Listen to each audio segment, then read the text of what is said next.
Assalamualaikum warahmatullahi wabarakatuh. Perkenalkan, nama saya Jaya Diva Insari, kelas 10 Kesehatan, asal sekolah SMK Satria Nusantara. Baik, saya di sini akan menjelaskan tentang apa itu cara kehidupan manusia purba pada masa berburu dan meramu. Sebelumnya, apakah kalian sudah tahu apa itu cara kehidupan manusia purba pada masa berburu dan meramu? Kamu nanya, udah biar aku kasih tahu ya. Apaan tuh? Aku tuh emang kurang menarik di mata orang yang mandang fisik. Anjay.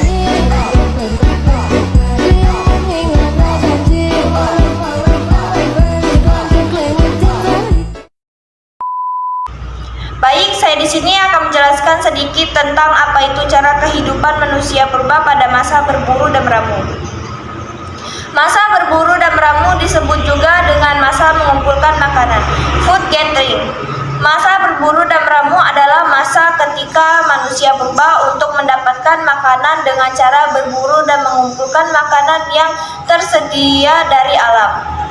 Manusia purba pada masa ini mempunyai ketergantungan yang besar terhadap apa yang disediakan oleh alam.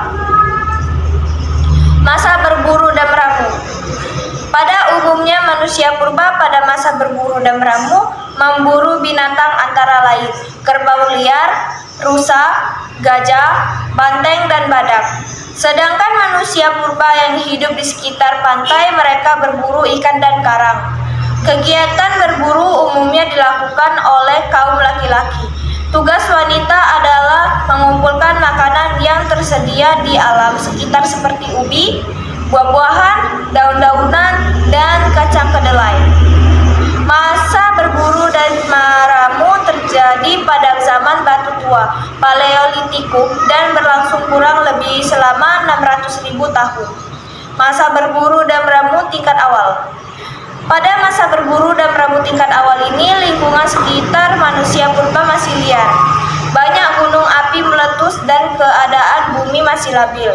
Manusia purba yang hidup pada masa ini adalah Pithecanthropus dan Homo wajachensis. Peralatan yang digunakan umumnya merupakan alat-alat berburu.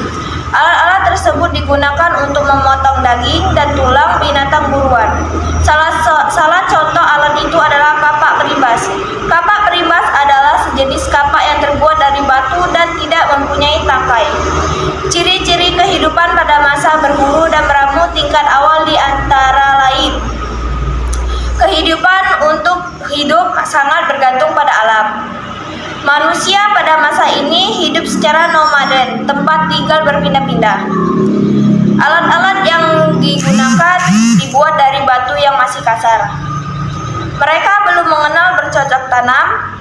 Kenapa manusia purba hidup secara berpindah-pindah, nomaden? Ada dua hal yang mempengaruhinya, yaitu: satu, pergantian musim. Pada saat musim kemarau menyebabkan hewan buruan yang merupakan sumber makanan manusia purba berpindah tempat untuk mencari sumber air yang lebih baik.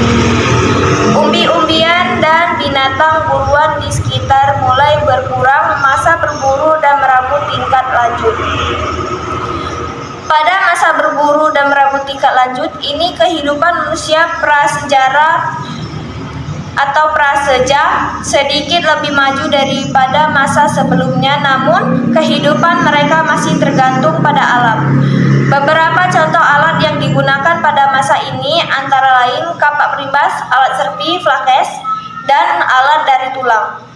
Ciri-ciri kehidupan pada masa berburu dan meramu tingkat lanjut antara lain: manusia purba yang tinggal dekat dengan pantai mencari makanan di laut yang kemudian meninggalkan dapur sampah atau disebut juga Kejoken Modinger.